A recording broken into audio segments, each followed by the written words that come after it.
ഇന്ന് ലോക പ്രണയ ദിനാണ്. പ്രേമിച്ച് കല്യാണം കഴിച്ച രണ്ടാൾക്കാരാണ് നമ്മൾ കൂടെ ഉള്ളത്. ഓക്കെ, പ്രേമിച്ച് വിവാഹം കഴിഞ്ഞതിന് ശേഷം നിങ്ങളുടെ അനുഭവങ്ങൾ എന്താണ്? ഇവർ രണ്ടാളെയും ഭർത്താക്കന്മാരെ എനിക്ക് നല്ല പരിചയമുണ്ട്. വളരെ സ്നേഹസമ്പന്നരാണ്. പ്രേമം ഒരു വല്ലാത്തൊരു മലകൾ താണ്ടിയുള്ള യാത്രയായിരുന്നു പറയാറുണ്ട്. ഇപ്പം എന്താ നിങ്ങളുടെ ദാമ്പത്യ ജീവിതത്തിൽ എങ്ങനെയാണ് അതിനെക്കുറിച്ച് പറയാം? സുന്ദരമായ യാത്രകളിലൂടെ ഞങ്ങൾ പോയിക്കൊണ്ടിരിക്കും. അതെ അതെ, ഇവരെപ്പോഴും യാത്രകളിൽ അറ്റമില്ല. ഇപ്പൊ നീയും ഹസ്ബൻഡോടും ഇപ്പോഴും പ്രണയത്തിൽ തന്നെയാണ്. കല്യാണം കഴിഞ്ഞിട്ട് പ്രണയം നഷ്ടപ്പെടും എന്നൊക്കെ പറയാറുണ്ട്. അത് ശരിയാണോ? അല്ലേ? അല്ല. എന്താണ് നിനക്ക് നിന്റെ പ്രണയത്തേക്ക് പറയാനുള്ളത്? എന്താണ്? പ്രണയം നല്ല ത്യാഗങ്ങൾ സഹിച്ച് പ്രണയിച്ച് ഇപ്പൊ നിങ്ങളുടെ ജീവിതം വളരെ സക്സസ്ഫുൾ ആയിട്ടാണ് പോകുന്നത് അല്ലേ? ഒരുപക്ഷെ ജാതകമൊക്കെ നോക്കി കണ്ടെത്തുന്നതിനേക്കാളും മനോഹരമായ ഒരു അനുഭവമായിട്ടാണോ ഇത് തോന്നുന്നത്? അല്ലെങ്കിൽ അങ്ങനെയൊക്കെ കണ്ടാൽ മതിയെന്ന് തോന്നുന്നുണ്ടോ? ഇല്ല അല്ലേ? നീ എന്താ പറയുന്നത്?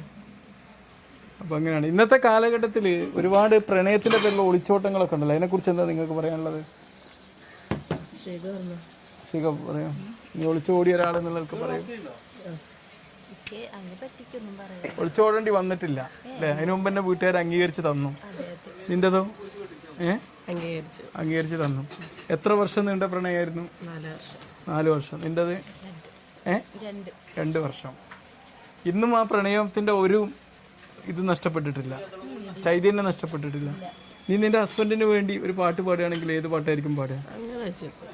ഒരു പാട്ട് ഏതാണ് പാടുക? ഞാൻ പാടുക അല്ല, നിന്റെ ഹസ്ബൻഡിനോട് സന്തോഷത്തോടെ പങ്കു. അപ്പൊ ഞാൻ പറയാറുള്ളത്, പൂമുഖവാതിൽക്കൽ യത്നം ചൊരിയുന്ന പൂന്തിന്നലാണ് എൻ്റെ ഭാര്യ. ഇതാണ് എൻ്റെ ദാമ്പത്യ ജീവിതത്തിലെ ഒരു ഐക്കോണിക് പാട്ടായിട്ട് ഞാൻ കാണാറുള്ളത്. നിന്റെ കയ്യിൽ എന്താ കാണുന്നത്? പറ. അങ്ങനെ പാട്ടൊന്നും പാടാൻ. എന്നാലും പറ, നിന്റെ ഹസ്ബൻഡ് നിന്നെ കൊണ്ട് പാട്ട് പാടാൻ പറയുമ്പോ നീ ഏത് പാട്ടാ പാടി കൊടുക്കാറ്? ഏതാണ്? ശ്രീതു പാടും. ശ്രീതു പാടും. അല്ല, ഏത് പാട്ടാണ് പാടാറുള്ളത്?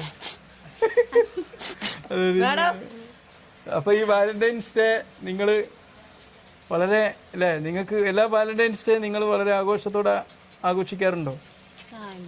ഉണ്ട്. എന്ത് ഗിഫ്റ്റാണ് നിന്റെ ഹസ്ബൻഡിന് ഇന്ന് കൊടുക്കാൻ ഉദ്ദേശിക്കുന്നത്? പറ. റോസാപ്പൂ. നീ എന്ത് ഗിഫ്റ്റാണ്? അതാ വേറെ നമ്മളെ ഒരു പ്രത്യേക പ്രണയിച്ച് കല്യാണം കഴിച്ചൊരു ഡോക്ടർ വരുന്നുണ്ട്. ഇവരുടെ ഭർത്താവും ഒരു ഡോക്ടറാണ്. Kilo Valentine's day. ഏതായാലും നിങ്ങൾക്ക് ഞാൻ പ്രത്യേകം ഒരു ഹാപ്പി വാലന്റൈൻസ് ഡേ നേരെയാണ്. Okay okay okay. അപ്പൊ നമ്മളെ വണ്ടി കേടായിട്ട് നന്നാക്കാൻ ആളെത്തിയിട്ടുണ്ട്. Okay bye.